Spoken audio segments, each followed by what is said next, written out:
Alright, so today I'm going to be showing you guys the Frozen Great Cleaver, and it's actually a reskin of another weapon, but we'll touch more on that a little bit later. First off, let's take a closer look at this weapon. So we'll start out by looking near the handle area, and like other butcher swords in real life, it has a little metal circle. Then we have a little icon which I couldn't make out because it's kind of blurry.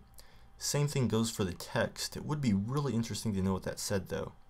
There's two little blue lines, a little circle cut out, and near the top of the blade there's also a little sparkle, so quite a few details on this sword, and overall I think it's a really interesting idea just having a cleaver to slay the monsters with. It's a little creepy though.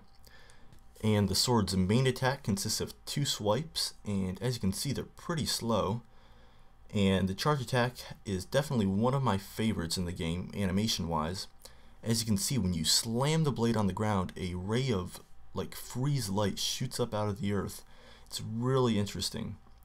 Now, before we go any further into the video, let's take a closer look at some of the blade's stats and features. Now, first off, it's extremely important to know that this blade is dealing pure normal damage. The blade also has a slight chance of inflicting the strong freeze status on your enemies with the second hit or charge attack. And as we saw, the blade is really slow. That attack speed is not very fast. So, since this blade is dealing pure normal damage, we're going to be dealing average damage to any monster in Spiral Knights. And actually right here in this instance, we've got some stats on the second hit with a Chromalisk, and we're getting 258 damage, which isn't too bad. And the thing about normal damage is we never have to worry about dealing horrible damage, but we'll never be able to deal great damage. So, like I've said before, it's kind of a give and take sort of deal.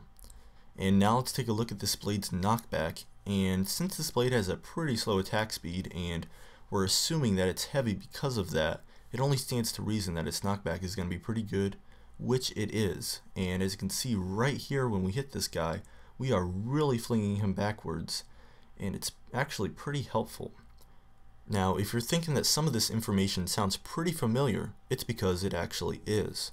This weapon shares the same damage, charge, and status effects as the triglav. And if you're wondering, wait, why would they put this out? Well, this blade is basically just a remodel of the triglav, and it's for players that have felt that they've gotten all the gear that they already need, and they may be looking for something just new looking, I guess. So it's not really adding anything to the game, it's just a new cosmetic. Now, this is normally the part of the video where I tell you how to get a weapon and the crafting path. Now, the thing about the Frozen Great Cleaver is currently the only way to get it is from a gourmet prize box. Now, when the gourmet prize box promotion ends, chances are that this weapon is going to be available through some featured auctions, or through some other means, I'm guessing. But you never know. So, thanks for watching the video, hopefully you learned something, and I'll see you guys in Spiral Knights.